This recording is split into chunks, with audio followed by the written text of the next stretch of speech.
I still remember the sound of the wind that night, the way it scraped against the edges of the broken street signs as if the whole city were whispering that something was about to end. Christmas Eve has a strange way of exposing the quiet truths we try to hide, and for me, it happened in the soft crackle of snow under my boots while I carried the last of our belongings in 2 torn bags. I walked with Jennifer's small hand wrapped around my thumb, pretending that everything was fine when every step felt like a confession. I had failed. Not in one grand, tragic moment, but in dozens of tiny choices that piled up until they formed a wall I couldn't climb anymore. There are nights in a man's life when the world feels too honest.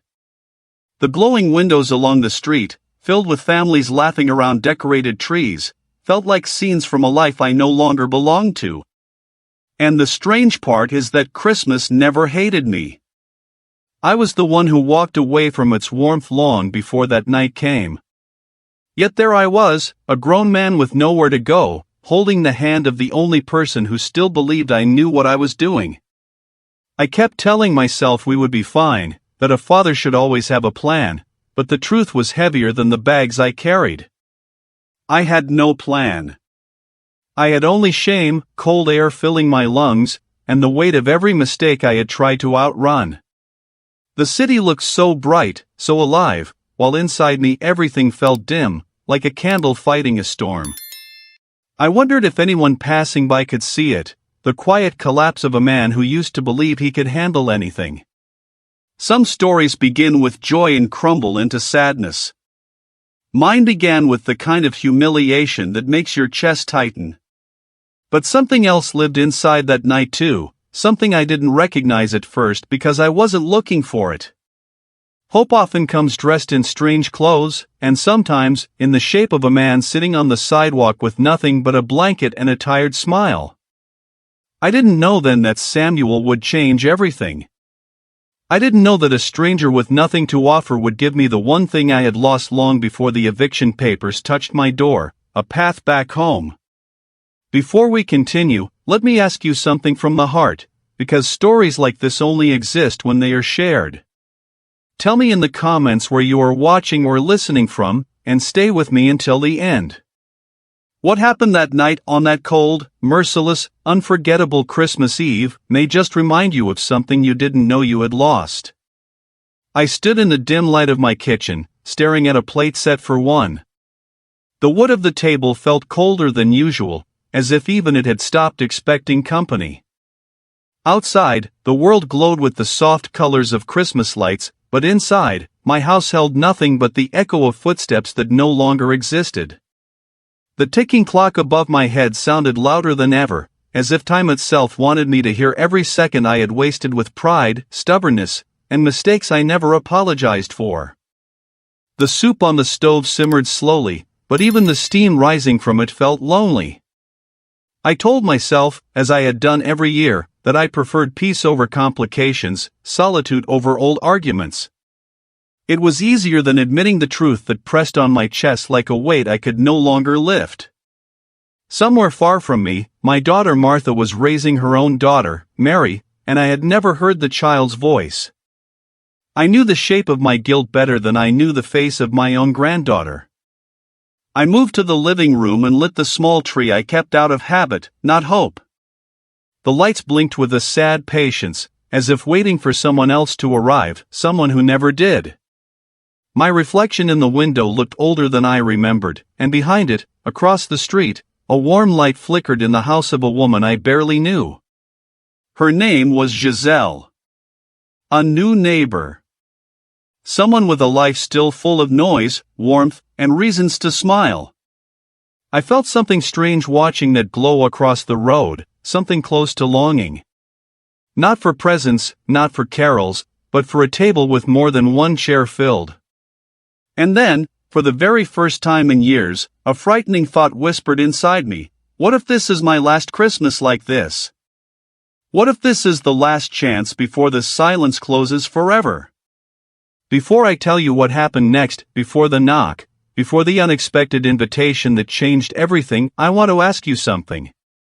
As you listen to my story, where are you right now? Which city? Which country? Are you alone, or is your house full tonight? Tell me in the comments. I truly want to know. Because sometimes the stories we hear help us face the stories we are living, and maybe, just maybe, this one will touch a place in you that still hopes for a second chance. I knew it was over when I heard the landlord's footsteps coming up the stairs, slow and heavy, like a verdict I had been trying not to hear. The hallway smelled like boiled cabbage and cheap cleaner, the same tired scent of every winter in that building, but that night it felt different, final, like a door closing for good. I had been packing in silence, folding clothes that were still damp from the laundry, stuffing them into bags that were never meant to carry a life. Jennifer sat on the mattress, clutching her stuffed rabbit, watching me with those big, serious eyes that saw more than I wanted her to see. The knock on the door was gentle, but it shook something inside my chest. I did not need to open to know what was waiting on the other side. A printed paper had already been slipped under the door earlier that week, full of words that looked cold even in black and white. Default. Notice. Eviction. I told myself I still had time, that maybe something miraculous would happen, that a job would appear or a forgotten payment would fall from the sky. But miracles do not usually wait until the 15th notice. They do not come when a man's pride has chased away every possible helping hand. I opened the door with a half-hearted smile, that strained polite look you give when you want people to think you are in control. The landlord avoided my eyes. He stared at the bags, at the mattress already leaning against the wall. He mumbled something about rules and dates and how he had given me chance after chance. I nodded as if I agreed with him, because deep down I did. None of this was his fault. He did not know about the nights I lay awake counting the days until rent was due, or how many times I had almost called my sister and then stopped with my thumb over the call button, frozen by shame. When the door closed behind him for the last time, the apartment seemed to shrink. The walls that once held our Christmas decorations now looked naked, exposing every crack, every stain. I could still remember our first December there, when I had promised Jennifer we would turn the place into a little wonderland, even if we only had a small plastic tree from the discount store. She had danced in the flickering light of cheap fairy lights, believing that magic did not need to be expensive. Now those same walls witnessed the quiet exit of what little we owned, bag by bag, piece by piece. I told Jennifer we were going on an adventure. The words tasted wrong the moment they left my mouth, but I kept them anyway, like a bandage that was too small but better than nothing. She slipped on her little pink coat, the one with a missing button, and held her rabbit close to her chest. Her cheeks flushed from the cold as we stepped into the stairwell, air sharp and icy, and I felt her small fingers search for mine. I squeezed her hand as if I could transfer some kind of strength through that touch, as if I still had some left to give. Outside, the night was cruelly beautiful. Snowflakes drifted down in slow, lazy spirals, softening the edges of the world. The streetlights painted the air in a warm, golden haze, and through the windows of other apartments I saw flashes of Christmas trees, strings of lights, silhouettes of people moving around tables set for dinner. Laughter, muffled by glass and distance, floated out in short bursts. It was like walking through a museum of the life I wanted for us, each scene framed and unreachable. I pulled up my collar against the wind and told myself to keep walking, one step, then another, as if forward was the only possible direction. The truth was, I had nowhere to go. I had checked the shelters, but on Christmas Eve they were full, or too far, or required forms and proofs I did not have. I told myself I would figure something out once we were outside, as if the cold air would clear my thoughts and reveal a solution. Instead, it only made my fingers stiff and my breath burn. My mind kept drifting to my sister, Claire, and to my mother, Edith, far across town in a small house that probably smelled like roasted turkey and cinnamon. I pictured an empty chair somewhere near their table, a silent reminder of the son and brother who had decided pride was more important than forgiveness. I could have called. I could have swallowed my shame and dialed my sister's number, listened to that familiar ring, hoped she would answer with the same warmth she always tried to offer even when I pushed her away. But standing there on the sidewalk, bags at my feet, with Jennifer tugging at my sleeve and asking if we would still see Santa this year, I felt smaller than I had ever felt in my life. What kind of man asks for help after ignoring every message, refusing every visit, turning his back when grief knocked on their door after my father died? I told myself they were better off without my chaos, that I would not drag my mistakes into their living room on the holiest night of the year.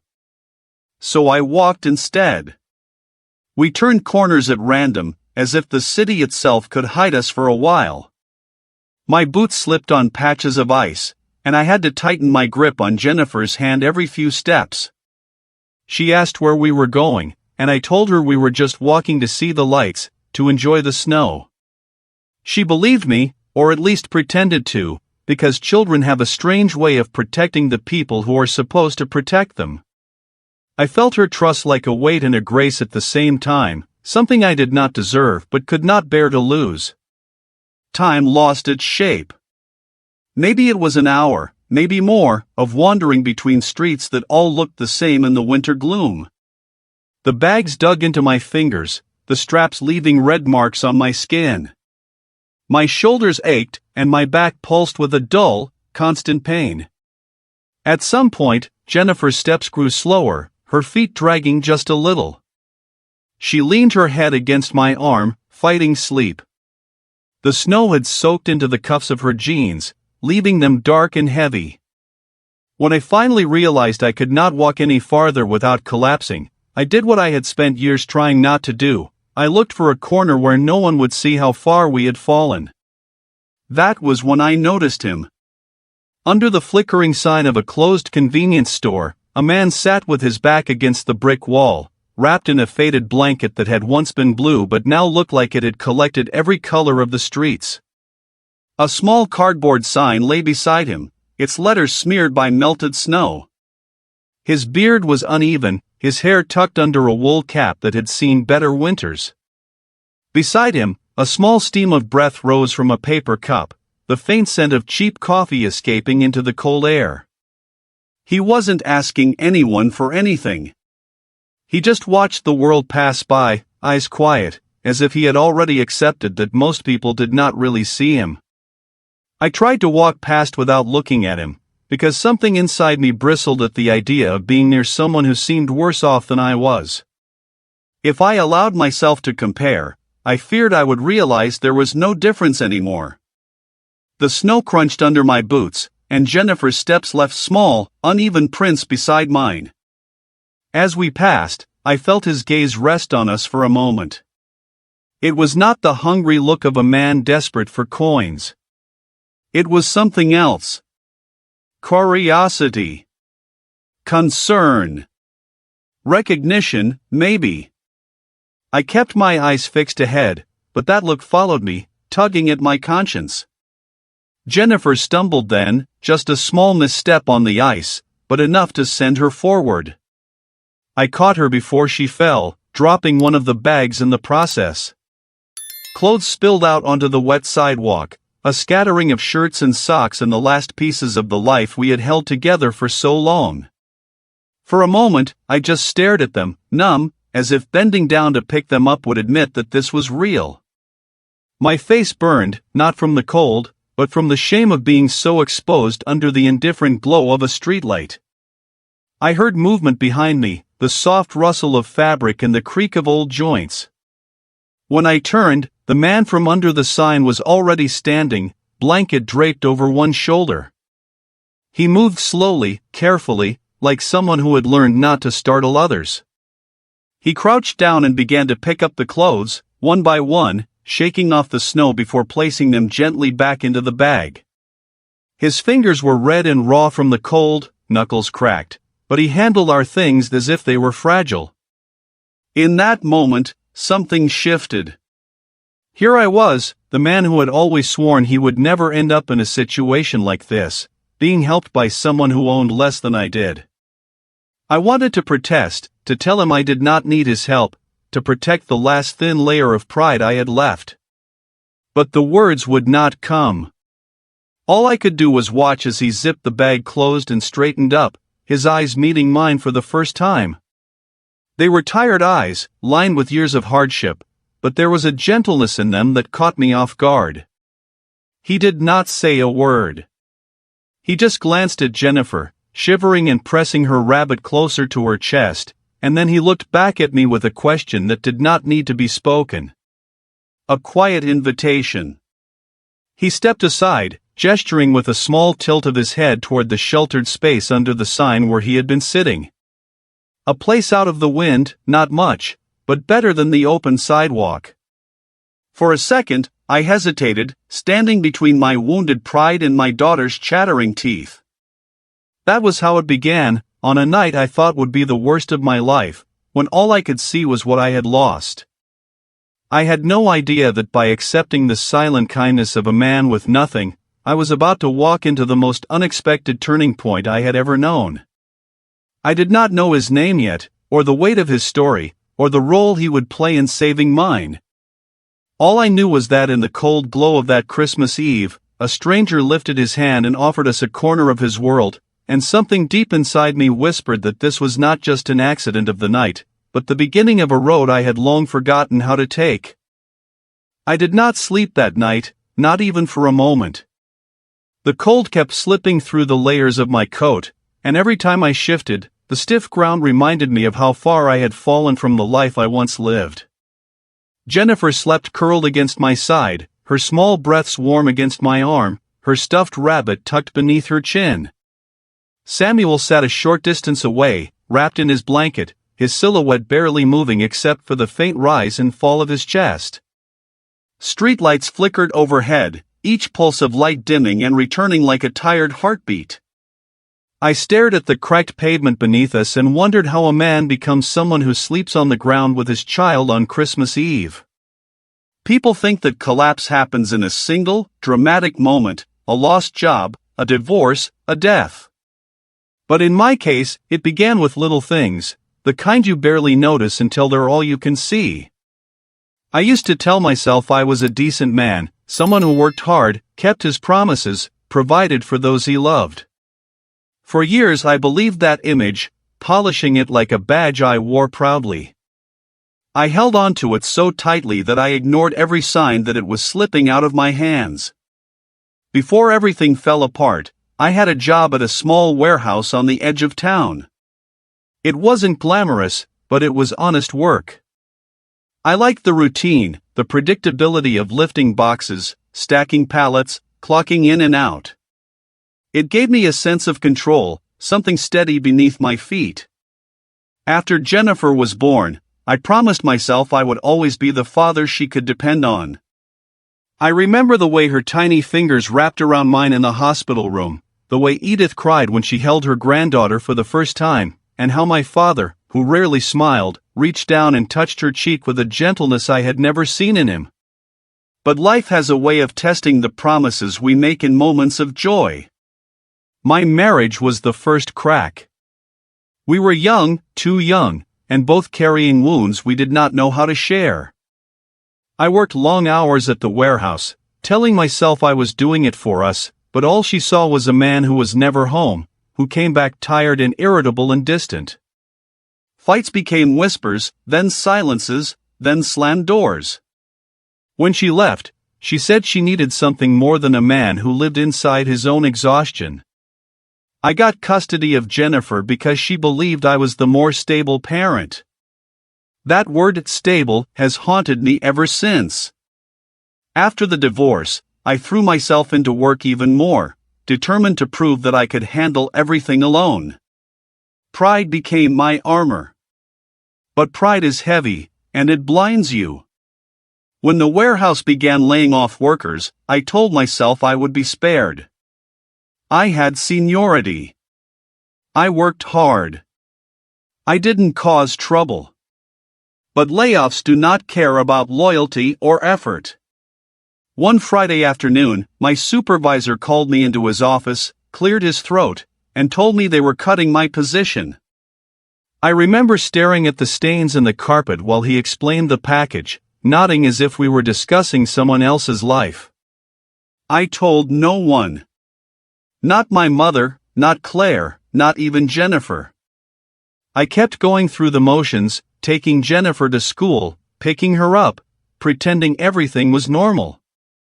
I used the last of my savings to keep up with rent, then sold the car, then sold the television, telling myself it was temporary. I applied for jobs everywhere, stores, restaurants, even places that did not require experience, but weeks turned into months. Every rejection chipped away another piece of the man I thought I was. My mother called every Sunday. She always opened with the same question, "Have you been eating well, Martin?" And I always answered yes, even when I hadn't eaten anything more than a packet of crackers so Jennifer could have the last bowl of noodles. Claire came by sometimes, knocked on my door with casseroles or groceries she claimed were leftovers from her work. I never let her in. I would meet her at the door, smile big, take the bag, thank her, and close the door quickly before she could see the empty cabinets. She begged me to visit, especially on holidays, but I always found excuses. I told myself I was protecting Jennifer from seeing me weak. The truth was, I didn't want them to see how badly I was drowning. Then came the bills. First the phone. Then the electricity. Then the rent. I paid what I could, pushed off the rest, made promises to the landlord I could not keep. The final notice arrived folded so neatly you would think it was an invitation instead of a warning. I stared at the black letters, feeling them burn into my skin, but even then I told myself I would fix it. I always believed there was one more chance waiting for me, that something would break my way. But Christmas Eve arrived, and nothing had changed. Sitting under that flickering convenience store sign, I replayed every mistake like a film stuck on a loop. Samuel sat quietly beside us, sipping his lukewarm coffee, his presence somehow steadying. There was something strange about the way he watched the world, as if he had seen too much to be surprised by anything. The kind of man who had once stood taller but had learned how quickly life could cut you down. I wondered what story had pushed him onto these streets.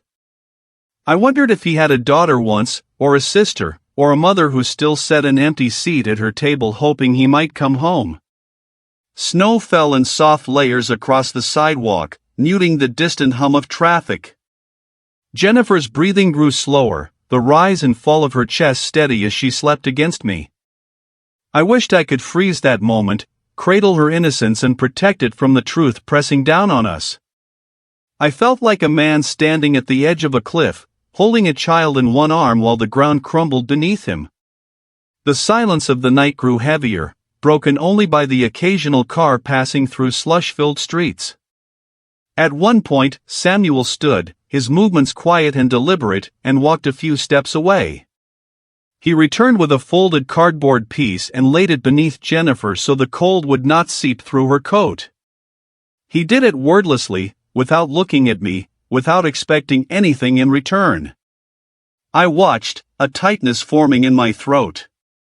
There I was, a father who had lost everything, and the first person to help us was someone who had even less. I felt something cracking open inside me, something raw and painful, like the beginning of an admission I had avoided for too long. I was not just unlucky. I was a man undone by his own pride. And as I sat shivering beneath that flickering light, I began to realize that maybe falling is not the moment you hit the ground, but the long, silent descent you refuse to acknowledge until it is too late. The night stretched on, cold and unforgiving, and though I didn't know it yet, everything was about to change because of the quiet man sitting a few feet away. The man I still hadn't truly looked at, not with the attention he deserved. The man who had already done more for us than I had done for myself in months. I didn't know his name then. I didn't know his story. But I would soon learn that his presence in our path had not been an accident of the night. It was the beginning of something that would alter the course of our lives. The first light of dawn had not yet touched the sky when Jennifer stirred in my arms, her small body shivering despite the cardboard Samuel had placed beneath her.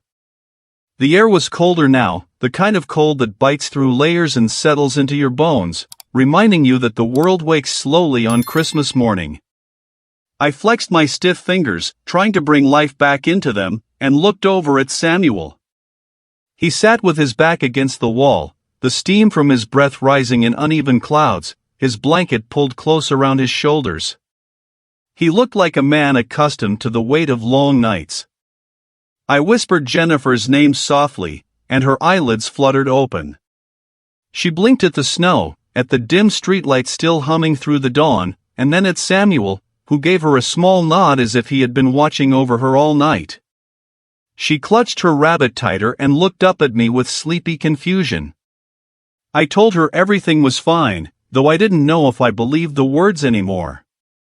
Sometimes as a parent you speak hope into the air, praying it will take shape. Samuel rose slowly, stretching stiff joints, and disappeared behind the convenience store. I thought maybe he was leaving, but moments later he returned with a small brown paper bag. It was wrinkled and thin, the kind handed out by places that don't ask questions. He held it out to me without speaking. Inside were 2 pastries, crushed slightly but still warm, and a small container of instant oatmeal. I stared at the food, then at him, unsure how to respond. Generosity like that feels almost painful when you know the giver had to sacrifice something to offer it. He motioned for Jennifer to take one of the pastries, and she reached out without hesitation, offering a shy smile.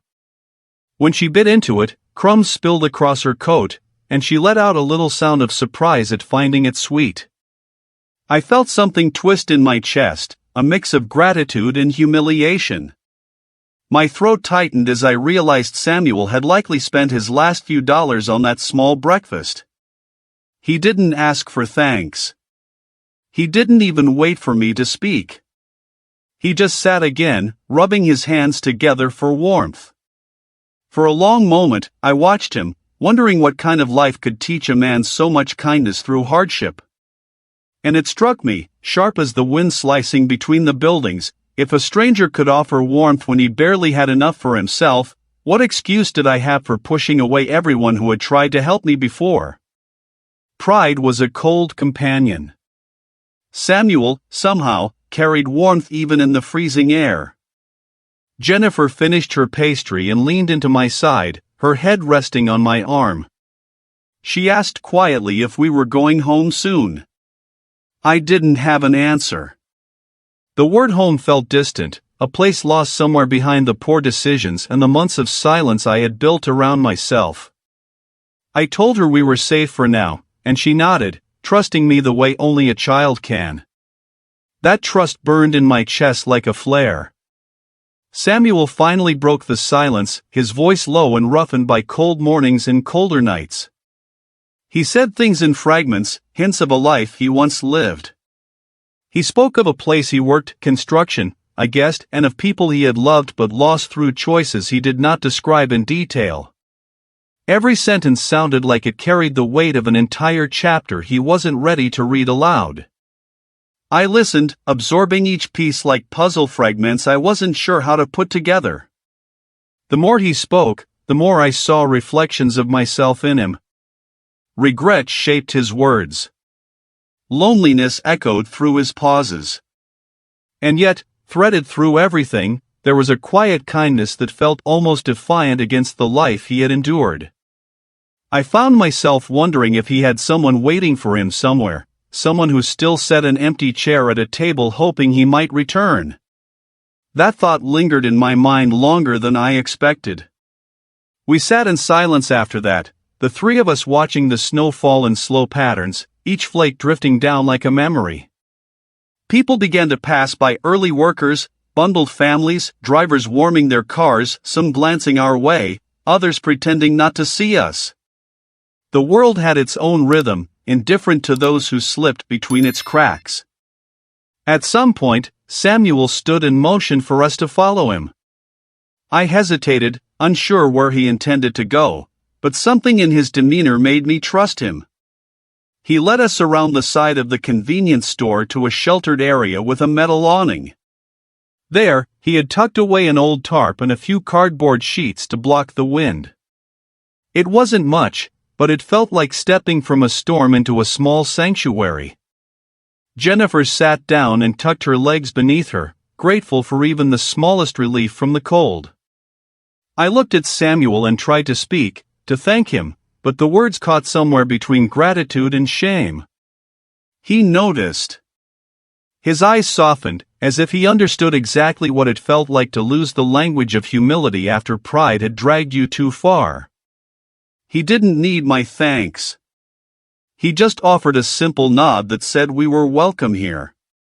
As Jennifer warmed her hands under her sleeves, I felt something I hadn't felt in a long time, a flicker of safety. Not comfort, not yet, but something steadier than fear. It settled quietly in my chest like an ember that had almost gone out but found a bit of air again.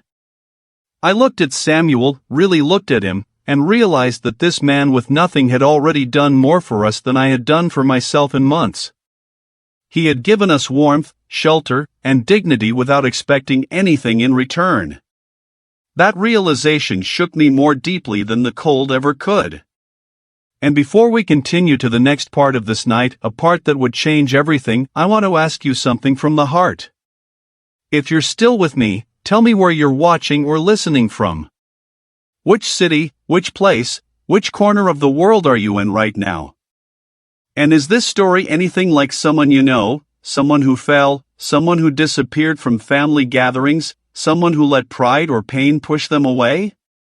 Share it.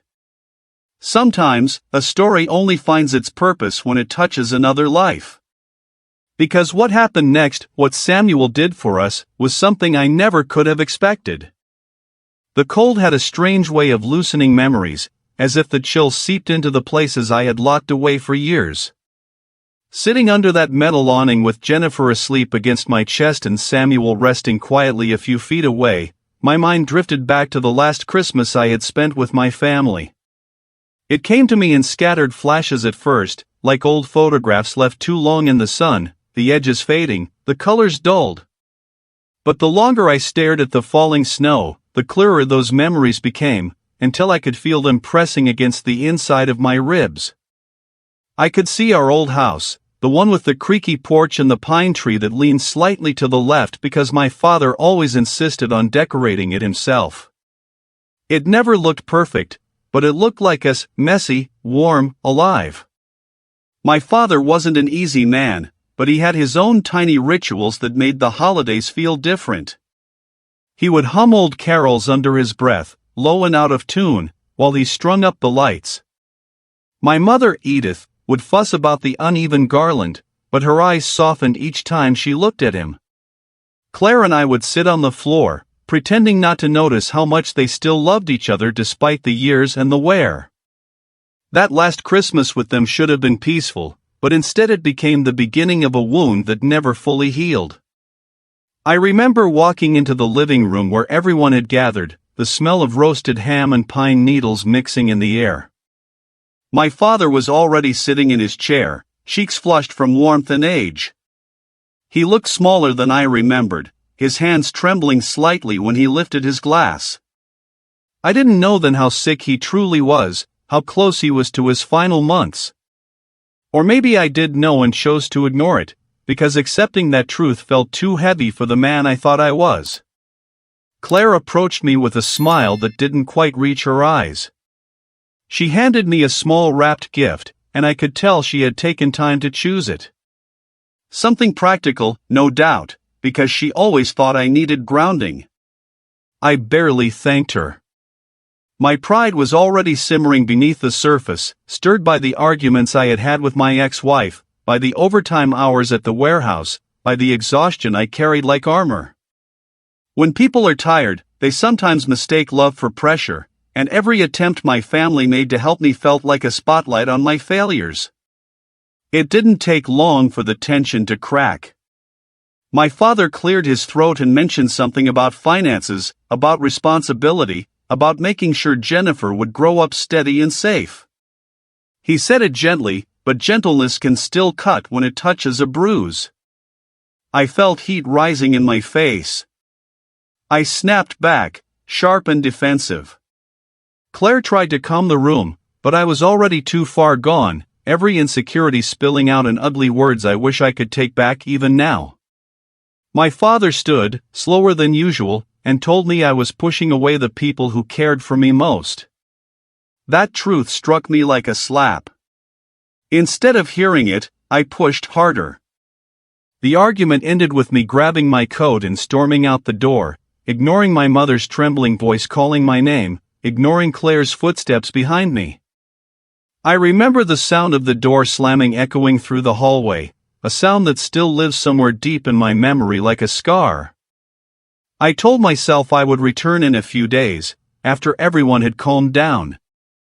I told myself it wasn't really goodbye. But life is not kind enough to wait for us to swallow our pride. My father passed 3 months later. The funeral was quiet. The smell of lilies suffocated the room, and every whispered condolence felt like a reminder of how little time I had spent beside him at the end. I stood beside his closed casket, unable to speak, unable to lift my head. Claire hugged me tightly, sobbing into my shoulder, but her warmth couldn't reach the numbness spreading through my chest. My mother placed her hand on my cheek the way she used to when I was a boy, and I could see the forgiveness in her eyes. But I couldn't accept it. I believed I didn't deserve it. So I pulled away, gently but firmly, and left before the final prayers were spoken. That was the beginning of the distance I built with my family, a distance made of silence, broken promises, and the unbearable weight of regret. Each year, when Christmas came around, I would think of them gathered around the table, an empty chair sitting quietly at the edge because I was too ashamed to return. I imagined my mother's hands trembling slightly as she set the plates. I imagined Claire wiping her eyes discreetly. I imagined my father's absence filling every corner of the room. It hurt too much to picture myself among them again, so I convinced myself they were better off without me. Pride, once again, disguised itself as sacrifice. A sharp gust of wind pulled me back to the present, rattling the awning above us. Jennifer stirred, murmuring in her sleep. I pulled her closer, tucking her coat around her small body. The snow continued to fall in gentle patterns, each flake settling quietly on the ground, as if the world were trying to soften the hardness of the night. Samuel shifted beside us, adjusting his blanket. I watched him carefully, noticing details I hadn't before, the way his breath came slower when he closed his eyes, the faint tremor in his hands, the worn edges of his coat where the fabric had thinned. He had lived through winters far harsher than this one, yet his presence didn't feel fragile. There was a groundedness in him, a steadiness I hadn't felt in myself for years. He caught me staring and gave a small nod, as if acknowledging the thoughts I couldn't speak. There was something about him that made silence feel less heavy, less suffocating. I wondered what ghosts haunted his past, what memories clung to him the way mine clung to me. People don't end up alone on Christmas because life was kind to them. Something breaks first. Something important. And sometimes, something unbearable. Jennifer shifted again, her head nestled under my chin, her breath warm against my neck. I looked down at her soft hair, tangled from sleep, and felt a pang deep in my chest. She deserved better than this cold corner of the world. She deserved warmth, a tree lit with gentle lights, a table full of laughter, a home filled with safety. Not a father who had let his life unravel thread by thread, too ashamed to reach for the hands offered to him. The weight of my past settled over me like a second winter. For so long, I had avoided looking back, afraid that the memories would pull me under. But that night, under the faint hum of the streetlight, with Samuel nearby and Jennifer in my arms, I understood something painful and simple: you cannot outrun your ghosts. They travel with you, quiet and persistent, until the day you stop and face them. I closed my eyes and let the memories wash over me, not to punish myself, but because I needed to feel them. I needed to remember who I had been and who I had become. And somewhere between the aching regret and the cold air, I felt a small shift inside me, like the first crack in a thick wall.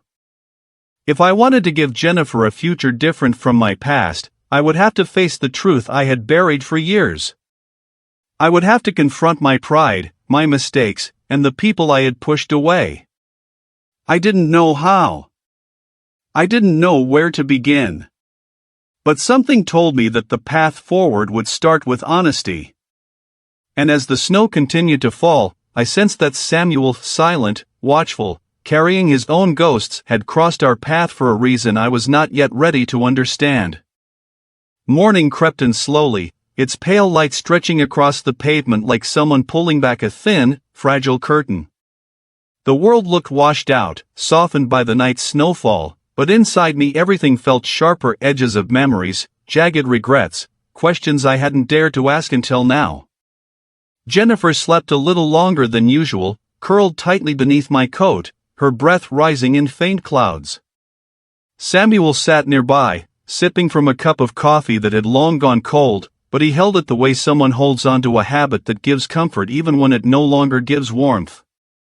I watched him for a long time, studying the lines on his face, the way his eyes drifted across the quiet street as if searching for something he had lost long ago. There was a stillness in him that did not match the chaos of the streets. Most people who lived out here carried a certain frantic energy, the constant tension of surviving 1 hour at a time. But Samuel carried himself like a man used to waiting for what, I didn't know. I shifted slightly, trying not to wake Jennifer, and his eyes moved toward me. He nodded once in a way that felt almost familiar, as though we had known each other longer than a single night. I felt a strange urge to talk, not because I had something important to say but because silence around him made me notice things about myself I tried to ignore. I cleared my throat, but no words came. He seemed to sense that. He always seemed to sense things. He set the empty cup down beside him and leaned his head back against the wall. For a moment, he looked older than he had the night before. Then he spoke quietly, carefully, as though he had spent years choosing his words with precision. He said he hadn't always lived on the streets. That once, he had a decent life, a job, people who cared about him. He didn't go into details, and I didn't press. But something in the tone of his voice told me he shared these pieces not out of obligation but because he felt I needed to hear them. I asked him how long he'd been out here. He didn't answer directly. Instead, he said that time blurred when you lived without roots, that days and months folded into each other until you stopped counting. Then he paused, letting the cold air fill the space between us. There was something unsettling in the way he looked at me then, not pity, not judgment, something else. Recognition. He asked how long I'd been struggling. I opened my mouth to answer, but the truth felt too heavy, stuck somewhere between my guilt and my pride. He didn't push. He simply nodded, as if he already knew. And that was when I realized Samuel saw more than most people ever did. He read silence like a language. Jennifer stirred beside me, rubbing her eyes. Samuel softened instantly, offering her a small piece of candy he had tucked in his coat pocket. She took it with a sleepy smile, and he watched her with a tenderness that made my chest tighten. Sometimes, people with the least to give found ways to give the most. A little later, after Jennifer wandered a few feet away to play with the snow, Samuel turned back toward me and said something that made the hairs on my arms rise. He mentioned my landlord by name, full name. Not something you overhear on the street. Not something a stranger sleeping under a storefront should know. I frowned, unsure if I'd heard him correctly. Maybe it was coincidence, I told myself. But then he mentioned the neighborhood we'd lived in before the apartment, the one Jennifer barely remembered. He mentioned a street corner where I used to wait for the bus on my way to work. My heartbeat stumbled. I asked him how he knew these things. He looked away at first, pulling the blanket a little tighter around his shoulders. Then he gave a weary sigh. He said he had seen me before. Not last night. Not somewhere random. But many times, passing him on the street, stepping over the sidewalk where he used to sit, rushing down the stairs of the building I once lived in years ago. He remembered Jennifer as a toddler, clinging to my hand. He remembered me wearing a warehouse uniform, walking home at dusk. He remembered the way I never looked at him, never said a word, pretending he wasn't there. The shame hit me like a punch to the stomach. I searched my memory, trying to recall his face among the dozens I must have passed each day. Nothing came. That was the point. I had never really seen him. To me, he had blended into the city's quiet suffering, invisible because I chose not to notice. He finally met my eyes, and there was no anger in his expression. Only understanding. He said people don't see what they fear becoming. And I realized then that the distance between our lives wasn't measured in money or luck, only in a few fragile circumstances that could break or shift in an instant. Jennifer ran back toward us, excitedly showing a crooked snow angel she had made in the thin powder. For a moment, the weight in my chest lifted. Her joy was pure, untouched by the harshness of our situation. Samuel watched her with a softness that looked almost like longing. I wanted to change the subject, to ask him something lighter, anything to ease the tightness inside me. But Samuel spoke again before I could. He shared bits of his past, how he once had a job in carpentry, how he lost it after his company downsized. How he drifted through temporary work, trying to stay afloat, until one mistake became two, and then life slid out from under him. He didn't say what those mistakes were, but the way he said the word mistakes told me they were not small. He glanced at Jennifer again and whispered that the hardest part wasn't the cold or the hunger, it was being forgotten. Being alive in a world where nobody looked up long enough to see you. Those words lodged deep in me. Because in that moment, I understood something terrifying. I had been on the edge of that same invisibility for months. One wrong turn, one more bill, one more night, and Jennifer and I might have slipped into the very shadows where Samuel had learned to survive. The wind grew stronger, rattling the awning above. Jennifer curled up again, resting her head in my lap. Samuel adjusted his blanket, pulling it toward her side so the wind wouldn't reach her face. That quiet gesture pierced me more deeply than any lecture or judgment ever could. I felt a crack inside me widen. The kind that doesn't break you, it opens you. And yet, something still didn't add up. How many details did Samuel know about my life? How closely had he watched me before this night? And why? There was a secret sitting inside him, heavy, silent, waiting. And before the day was over, I would learn exactly what it was. The hours drifted by in a slow, heavy silence, the kind that settles into your bones and makes every sound feel louder than it should. By mid-afternoon, the winter sun hung low behind thick clouds, turning the sky into a faded gray sheet stretched tight over the city. The cold seemed sharper now, cutting through even the smallest gaps in our clothes. Jennifer leaned against me, her cheeks flushed, her breath warm against my arm as she dozed again. Samuel remained close, his presence steady and watchful, his blanket wrapped tightly around him as if holding himself together. I tried to keep my mind anchored in the moment, but my thoughts kept slipping toward questions I wasn't ready to face, questions about how long we could survive like this, about the weight of Samuel's strange familiarity with my life, about the past I had avoided for so long. I kept staring at the street as if answers might appear in the tire tracks carved through the snow. Then my phone buzzed. The sound was so unexpected that it startled all three of us. I dug into my pocket and pulled the phone out, the The screen lit up with a weak glow, the battery icon clinging to life with a thin red sliver. I hadn't charged it fully in days. I didn't have a charger anymore. The landlord had tossed most of our things into a pile outside before locking the door behind us. The screen flashed a name I hadn't seen in months. Claire. For a moment, I couldn't breathe. I stared at her name as though it belonged to another life, a different version of me. I felt the familiar mix of shame and longing rise inside my throat.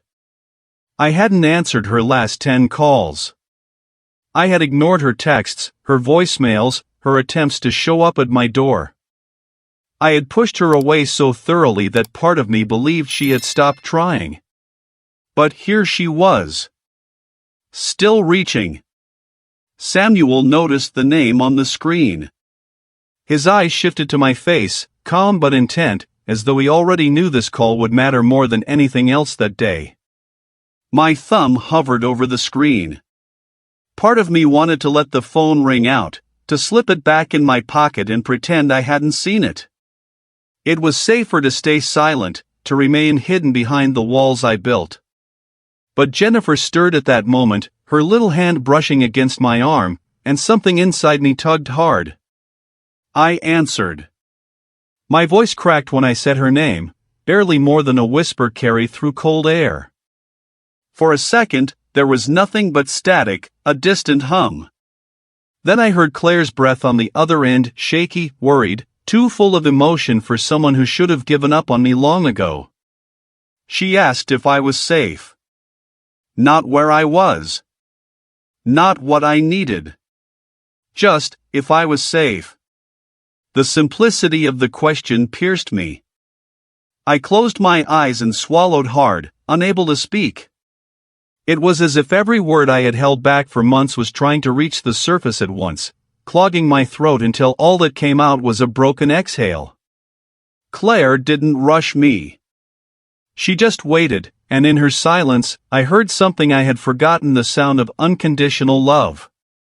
She told me she knew about the eviction. My breath caught. Shame flooded me instantly. I imagined the landlord calling her after seeing Jennifer and me leave with bags in our hands. I imagined my family hearing that their son, once dependable, once steady, was wandering the streets with his little girl on Christmas Eve. I apologized. The words came out small, trembling. I told her I had made mistakes, that I didn't want to burden anyone, that I had things under control even though every part of that statement was a lie. She didn't scold me. She didn't lecture. She simply told me that Mom had been setting a place for me at the Christmas table every year. Every year, Martin. Even when I didn't show up. Even when I stopped answering. Even when I disappeared into silence. My chest tightened. I pictured Edith in her small kitchen, her hands trembling as she placed a plate and napkin at the edge of the table, the seat I used to take. I imagined her eyes drifting toward that empty chair after prayers, her heart picking at memories of the son who had pushed himself into loneliness. That image cracked open something in me so deeply buried I didn't realize it still lived there. I wanted to go home. God, I wanted to go home more than anything. But the shame felt like an anchor tied around my ribcage. I couldn't face them, not like this, with bags at my feet and my daughter sleeping under a tarp behind a convenience store. I told Claire I couldn't come. I said the words quietly, almost afraid of hearing them myself. She didn't accept that. She insisted I tell her where I was. Her voice trembled, not with anger, but with hurt, the kind of hurt that comes from loving someone who keeps choosing pain over connection. She begged me not to disappear again, not on Christmas, not with Jennifer by my side. Tears stung my eyes, but I couldn't speak. I couldn't force the words out. The shame was too thick. The fear of judgment, too suffocating. Just then, the cold wind shifted the tarp, making Jennifer whimper softly in her sleep. The sound traveled through the phone. Claire froze. I heard her breath hitch. She understood, instantly, painfully, that her niece was outside. On Christmas. In the snow. She told me she was coming. I panicked. I told her no. I said I didn't want her to see me like this, that I would figure things out, that she didn't need to save me. I tried to end the call, but her voice cut through, sharp with the kind of fear I had never heard from her. Don't hang up on me again. The words were simple. But they sliced through me. I stayed silent. My hand trembled. The battery icon blinked red, threatening to die, and I wondered if fate was toying with me, giving me one last chance to choose the right thing before darkness swallowed the rest. Samuel, who had been silent the entire time, finally spoke. Not to Claire. To me. He said I should let them come. His voice was low, but firm. The kind of firmness that comes from knowing exactly what happens when pride steals the moments that matter most. He told me that certain invitations don't return. Certain chances don't wait forever. Certain people don't survive the distance we create. I looked at him, really looked, and saw something in his eyes that made my chest tighten. It wasn't judgment. It was experience. Pain. Understanding. Maybe even regret. I didn't know then how closely his story was wrapped around mine. I didn't know how deep his connection went. I only knew that when he spoke, something inside me shifted with a painful truth. My battery dipped to 1%. Claire asked again, Martin, where are you? I didn't answer. I ended the call. Not because I wanted to. Because the phone died in my hand. The silence that followed felt like a cliff's edge. Samuel watched me with a look I couldn't decipher. A look that said he knew exactly what would come next. A look that warned me that pride had just cost me something I couldn't afford to lose. For a long moment after the phone died, I just sat there staring at the black screen, my hand frozen around the device as if holding it tightly enough would somehow bring it back to life. The cold air pressed against my face, sharp and unrelenting.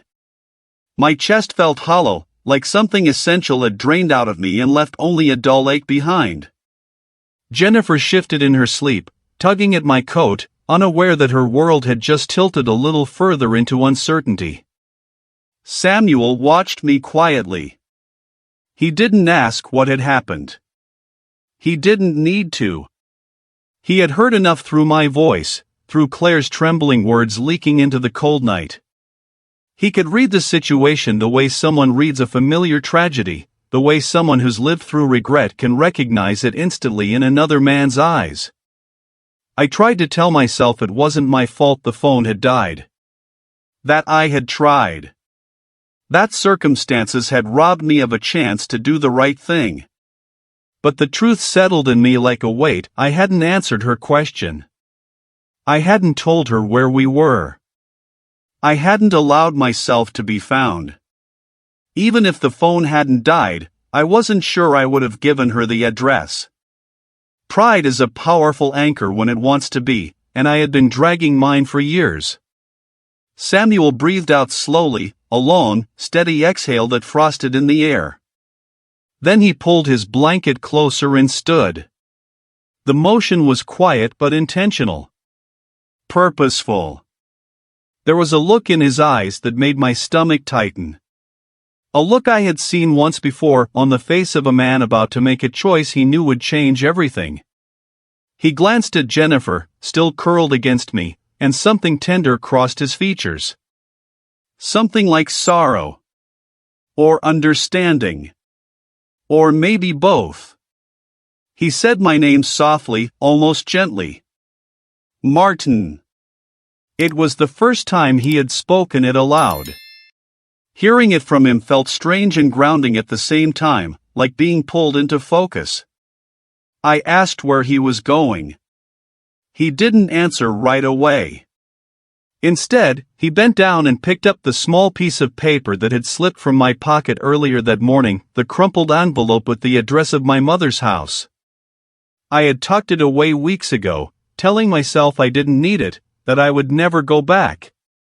But somehow it had stayed with me, a quiet reminder of the place I once belonged. Samuel held the paper carefully, as though it were fragile. I told him to leave it. I said it didn't matter. I said we'd figure things out on our own. He didn't respond. Instead, he tucked the folded address into his coat, then looked at me with an expression I couldn't explain, something firm, something resolute, something almost protective. He told me to stay where I was.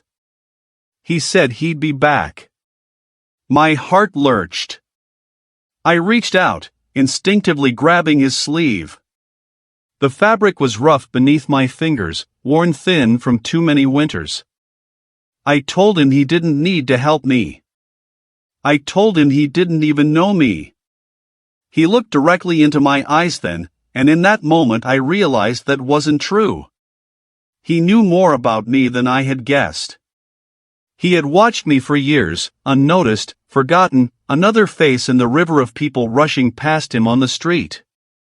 But he had seen me. Really seen me. Not the man I pretended to be, but the one I was beneath the exhaustion and the pride. And maybe that was why he felt compelled to act. He gently pulled his arm from my grasp and shook his head. Sometimes, he said, people don't help because you deserve it. They help because it's the right thing to do. Those words struck me harder than any accusation. Harder than any lecture Claire could have given me. I had been so tangled in guilt and pride that I had forgotten what Grace looked like. And Grace, it turned out, was wearing a torn coat and standing under a flickering sign on Christmas Day. Before I could argue again, Samuel stepped away from the sheltered corner.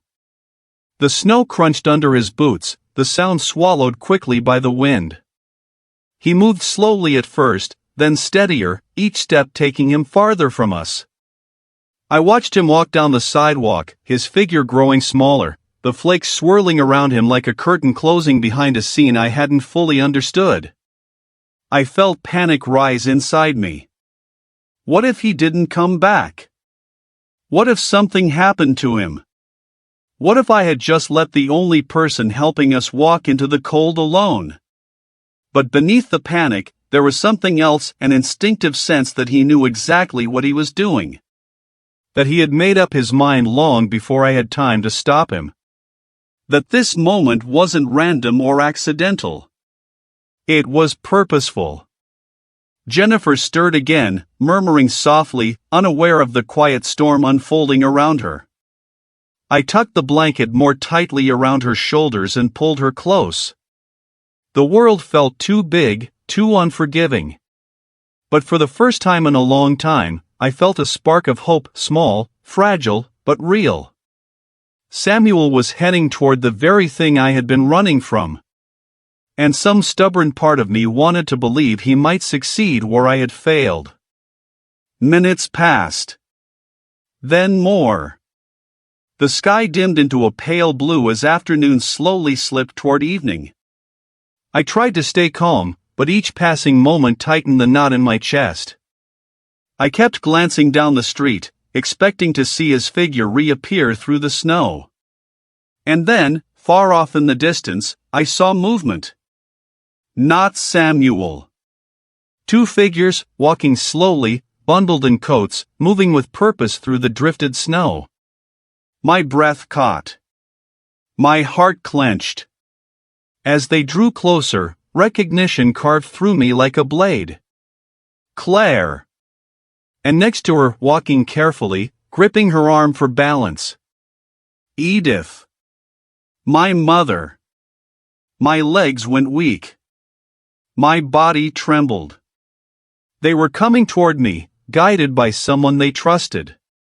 Someone who knew where we were. Someone who had chosen to find them for me when I couldn't bring myself to do it.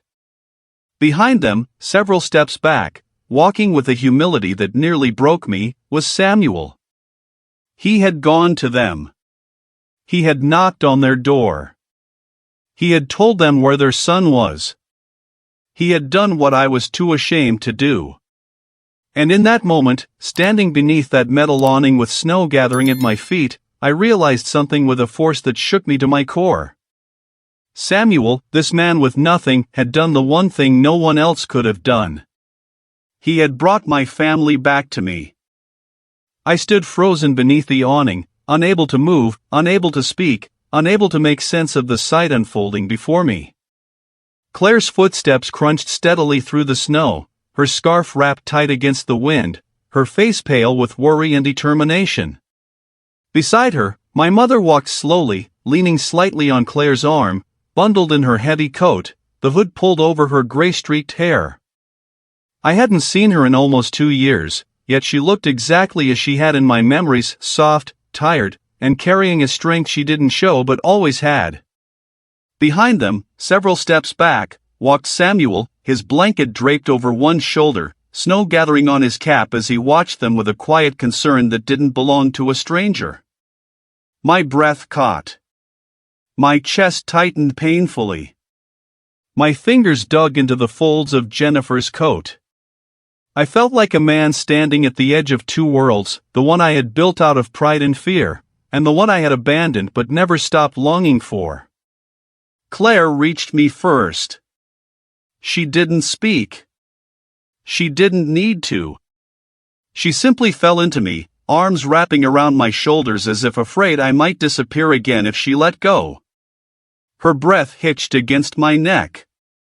The smallest sob escaped her throat, muffled by my coat. And I didn't know what to do. For a second, I couldn't lift my arms. Shame pinned them down. But then something inside me cracked, and I held her, holding her like someone who had been drowning for far too long. Mom stood a few feet away, her eyes glistening, her lips trembling. Jennifer stirred at that moment, blinking up with the groggy confusion of a child waking to a world completely changed. When she saw her grandmother, her little face brightened instantly. She whispered "Grandma" with a tiny gasp, and Mom's hands flew to her mouth as tears spilled. She reached for Jennifer, who reached back without hesitation. Mom pulled her close, burying her face in Jennifer's hair, trembling with relief. Watching them broke something in me I'd been holding together with stubbornness and denial. I felt my knees weakening, my throat thickening painfully, my pride melting like ice beneath warm hands. I whispered an apology, barely audible. It wasn't enough. Not remotely. It wasn't close to everything I needed to say. But it was all I could manage as my voice cracked under the weight of years. Mom approached me slowly, holding Jennifer with one arm, her other hand reaching for my cheek. The moment her fingers touched my face, everything inside me collapsed. I fell against her shoulder, not like a child, not like a broken man, but like someone who had finally found the place where all the running could stop. She held me without a word, her hand trembling gently on my back. When she finally pulled away, she looked into my eyes with a softness that both comforted and destroyed me. She whispered that she had never stopped waiting. That the door had never been locked. That she'd prayed every Christmas Eve for me to come home, even when I didn't deserve her prayers. I felt the weight of every selfish decision I'd ever made. The echoes of every moment I had turned away, every call I had ignored, every distance I had chosen. It hit all at once, grief, guilt, love, regret, all swirling inside me like the snow drifting around our feet. Then Claire stepped aside gently, as if making room for someone else to be seen. Samuel. He stood a few steps back, eyes lowered, as though he didn't belong in the moment he had created. Snow clung to his blanket and gathered on the edges of his coat. His hands were tucked into his sleeves, trembling slightly from cold or something deeper. He looked smaller now, not physically, but in the way someone looks when they're used to stepping aside, used to being unnoticed, used to disappearing. And yet he had done something monumental. Something I had never been brave enough to do. I walked toward him slowly, unsure how to speak. Words felt too small for what lived in my chest. When I reached him, he glanced up briefly, his expression humble, almost apologetic, as though he thought he had overstepped. I shook my head. I told him he had saved us. My voice cracked, but I didn't try to fix it. He needed to hear the truth exactly as it was, shaking, raw, full of gratitude I didn't know how to carry. He looked down again, swallowing hard. He whispered something about just doing what anyone would have done. But that wasn't true, and we both knew it. Not everyone walks miles through snowfall to knock on the door of strangers and tell them where to find their lost family. Not everyone risks rejection. Not everyone cares enough. I thanked him again. And again. And again. Each time the words slipped out, they grew heavier, more honest, more desperate. He nodded once, then looked over at Jennifer and smiled softly, the kind of smile that holds more emotion than a whole conversation. Claire approached Samuel then, offering him her hand. He looked startled, as if unsure whether to accept it, but she insisted gently. She thanked him with a voice thick from crying, telling him he had given her back her brother. Mom stepped closer, touching Samuel's arm with a tenderness that made him stiffen, unaccustomed to kindness directed at him without pity attached. For the first time since I met him, Samuel looked overwhelmed. After a long moment, Claire said we should all go home. The word home twisted inside me like a warm knife, painful but healing. She meant their home. Our home. The one I had run from. The one I had convinced myself I didn't deserve. I hesitated. My feet felt rooted to the ground. I looked at the bags at my feet, at the tarp overhead, at the cold corner where I had tried to make a home out of nothing. I looked at Jennifer, now safe in my mother's arms. And then I looked at Samuel, standing alone in the snow, already pulling his worn blanket tighter around himself. Something inside me rebelled. I told them Samuel had to come too. He froze. Claire blinked. Mom looked at him, then back at me, her expression softening with immediate understanding. I said he couldn't spend Christmas alone. Not after what he had done for us. Not after everything he had carried. I said there would be food and warmth and a seat at the table. I said the least we could do was make room. Samuel shook his head. He said he didn't belong there. He said he was fine. He said he didn't want to intrude. But Mom stepped forward and reached for his hand. She pressed his fingers gently in hers, trembling, cold, but human. She said there was always room for one more. That her husband, my father, had always insisted on setting an extra place at Christmas in case someone needed it. The empty chair at the table, the one set every year even after he passed, was waiting. Samuel stared at her, his eyes glistening. Something inside him seemed to bend, like a man standing at the edge of forgiveness he hadn't believed he deserved. He nodded. Not a big nod. Just a small, broken one. And that was enough. We walked slowly through the snow, the five of us moving toward the home I had abandoned long ago. The lights glowed warmly through the windows as we approached. Claire carried the bags. Mom held Jennifer close. I walked beside Samuel, the wind brushing against our shoulders, the air impossibly cold around us but something warm awakening within me. Inside, the house smelled like cinnamon, pine, and roasted turkey. Familiar. Heartbreaking. Healing.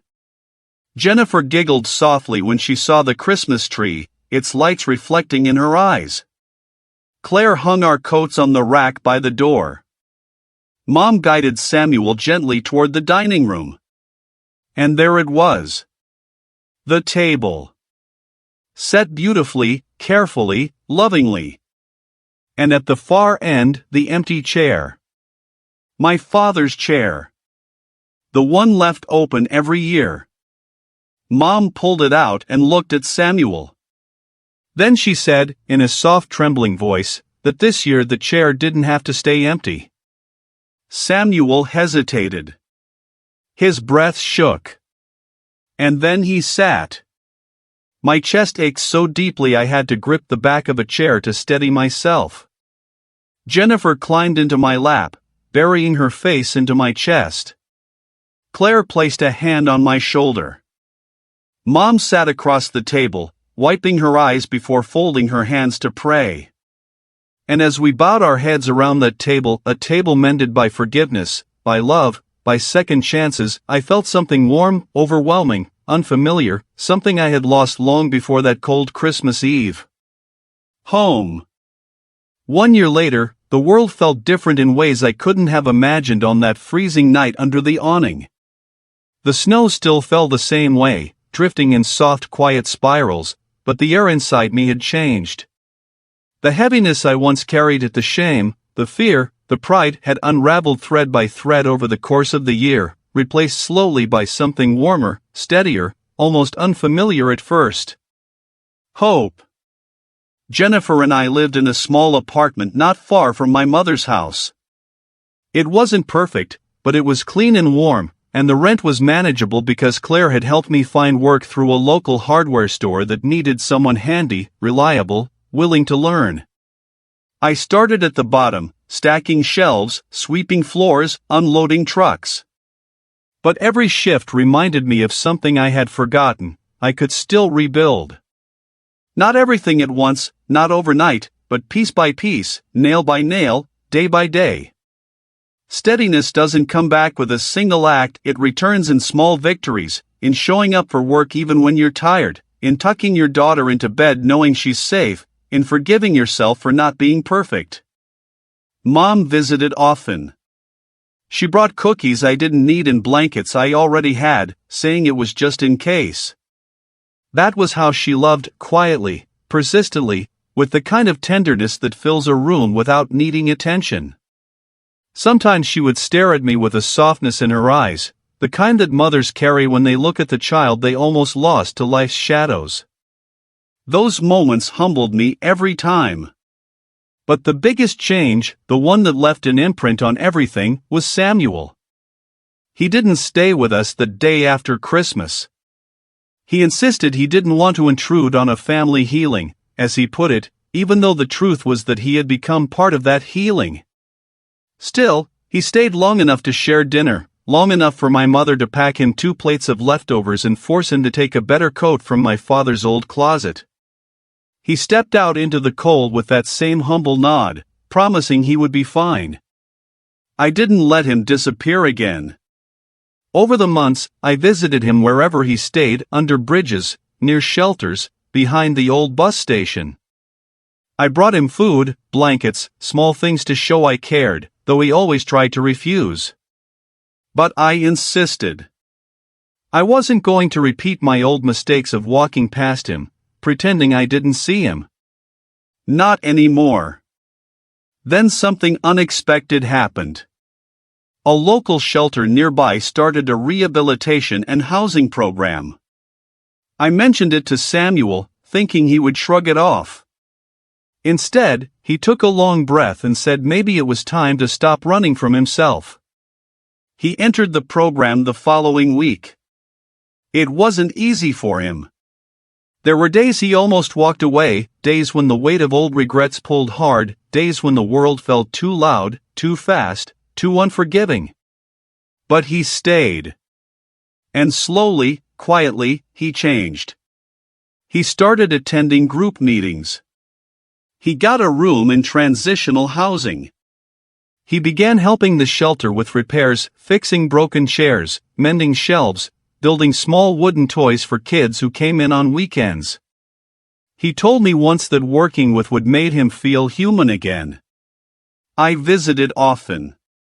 Jennifer came with me, bringing drawings she made in school, handing them to Samuel with that radiant innocence that strips away every barrier. He kept every drawing, taping them to the wall beside his bed, saying they reminded him that second chances were real. When Christmas came again, our first Christmas since that night, we decided something important as a family. We weren't going to let Samuel spend it alone. I woke up early that morning, the apartment warmed by the soft light of string lights Jennifer had hung with her small hands. She ran into my room wearing her red pajamas, shouting that it was time, that we needed to go pick up Uncle Samuel before the snow got too heavy. I laughed, shook my head, and lifted her into my arms. Her excitement carried us both. We drove through the quiet streets, the world wrapped in white, the morning still untouched. When we reached the shelter, the director smiled and pointed toward the back courtyard, where Samuel was sanding a small wooden chair. He had built it himself, simple, sturdy, shaped with care. He said it was a gift for Jennifer, something she could use when she read her books. She hugged him tightly when he gave it to her, her arms wrapping around his waist, her little face pressed against his coat. For a moment he froze, overwhelmed, then his hands gently rested on her back, trembling with emotion. He looked at me across her shoulder, his eyes shining with something that felt like redemption. We brought him home. When we walked through the door of my mother's house, the warmth rushed over us like a soft embrace. The smell of roasted turkey filled the air. The Christmas tree glowed with golden lights, the same ornaments that had hung there since I was a boy. And at the dining table, just like last year, the chairs were arranged carefully. Except this time, the empty chair was not empty. It was Samuel's. Mom guided him to it without hesitation, her hand resting gently on his arm. Claire wiped her eyes discreetly, pretending she was fixing her makeup. Jennifer proudly showed off her new wooden chair to the whole room. And I stood there, watching it all, feeling something rise inside me that had no name, something deeper than gratitude, softer than relief. Healing. We bowed our heads to pray before the meal, and when my mother's voice quivered slightly, I felt a tear roll down my cheek. She thanked God for family, for forgiveness, for the chance to mend what was once broken. She thanked him for the stranger who had become a blessing. She thanked him for a son who had found his way home again. And as I looked around the table, Jennifer's bright smile, Claire's steady gaze, Mom's trembling hands, Samuel's humbled posture, I realized something I wish I had understood years ago. Christmas isn't about what we have. It's about who we hold. It's not about gifts, but about grace. It's not about perfection, but about the courage to return. It's about forgiveness for others, yes, but also for ourselves. 1 year ago, I lost everything. And on that same night, I found the path back to everything that mattered. All because a man with nothing gave me the greatest gift of all, a second chance.